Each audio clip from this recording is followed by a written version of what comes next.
Hi everybody, Enigma here, coming at you with another video. Hope you're having a great weekend.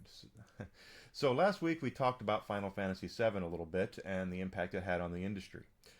And Square knew this too, and that's why 10 years after they had released Final Fantasy VII, they decided they were going to go back to the well and make more games, another movie, more merch based off of Final Fantasy VII because it had become its own brand. It had outgrown just being another Final Fantasy. Final Fantasy VII was its own brand, very similar to the Shin Megami Tensei Persona thing that I mentioned a couple weeks ago.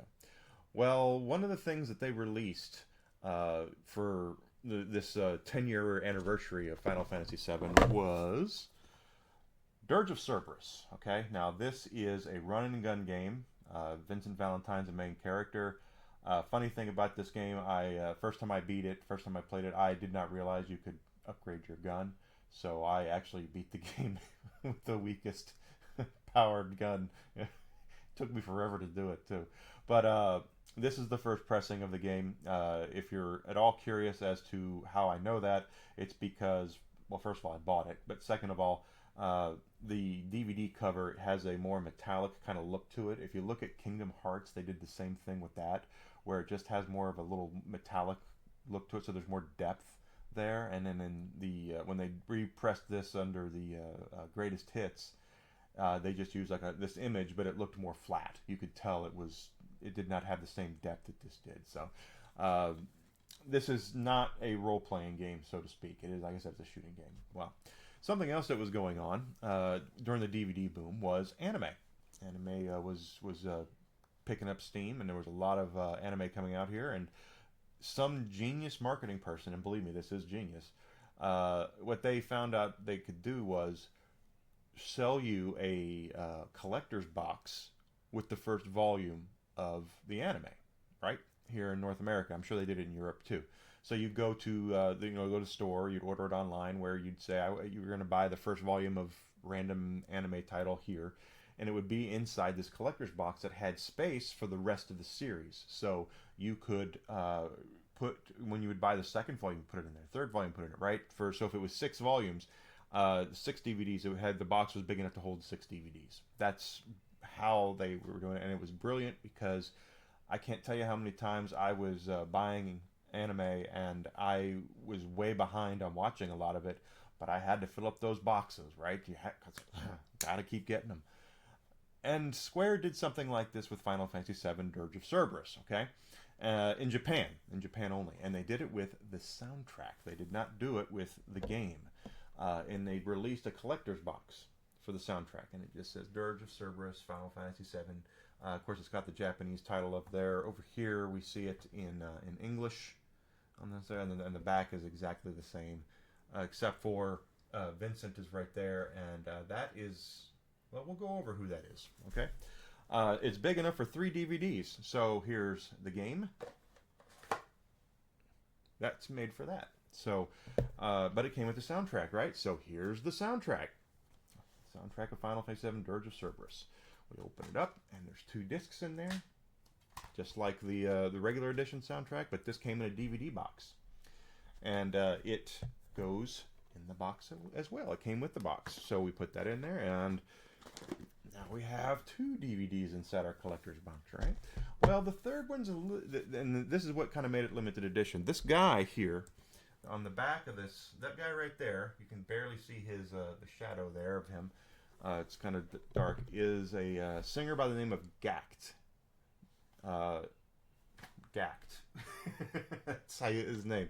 If I had to compare him to anybody, just the way that I've seen, and he's kind of like a Tim Burton kind of guy, where he just is a little weird. But he's very, very popular over there in Japan. At least he used to be. I don't know if he still is. But he did he did music for for Dirge of Cerberus. So there's a DVD of the music videos and stuff of him doing that stuff in that as well. So the reason why there's room for 3 DVD cases is that very reason right there. So you put them all in there, and then you have your limited edition Dirge of Cerberus. And I think that's really cool that they did that. I got this, I bought the game, of course, when it came out. The soundtrack I got, we here outside of Chicago, we do have a couple of Japanese grocery stores, and one of them over in Arlington Heights was big enough at the time that they had a DVD, music, and bookstore in there as well, and everything that they sold there came from directly from Japan. So the soundtracks, and you would get there was video game strategy guides all in Japanese. They had manga all in Japanese. They had books all in Japanese. Well, the soundtracks, music and that stuff, I would go in there and look to see what they'd have, because they would carry soundtracks for video games that I like, and that's where I got that was at that place. No idea if it's worth anything, but I have never seen anyone show that thing off, so it's interesting, kind of cool. And I like weird stuff, and it's a something you can show someone like, dang, that's different. But and then I've never seen it done with a soundtrack before, and I don't think it's been done since that I remember, but it might have been. But that's really cool. I like that kind of stuff. It's just different, and I like that. But that's going to do it for Enigma stuff today. What I would like to do now is discuss my streaming schedule. We did start Persona 4 Golden on Friday, because we beat Persona 5 Royal on Thursday. So this week is going to be pretty standard for the most part. There might be one day I have to leave a little early or come on a little late because of my dog's medication that I have to go pick up from Sam's. But otherwise, I'm going to be. It should be a normal week. I stream 5 days a week, 7 hours a day, Monday through Friday. I'll be 9 a.m. to noon, and then 1 p.m. to 5 p.m. is when I do it. And then Central Standard Time, Chicago time. If you've not done so yet, I would greatly appreciate you guys following me on Twitch and Twitter. I'm at Evil Enigma. All my handles are right below, right down there. I'm looking at them right now. And if you're here on YouTube, please subscribe to me on YouTube and like, share, comment. All that stuff really, really helps.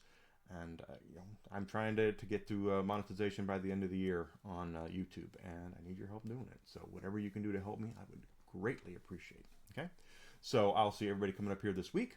You guys have a great rest of your weekend. Hope you're taking care, and I will talk to you this week. Have a good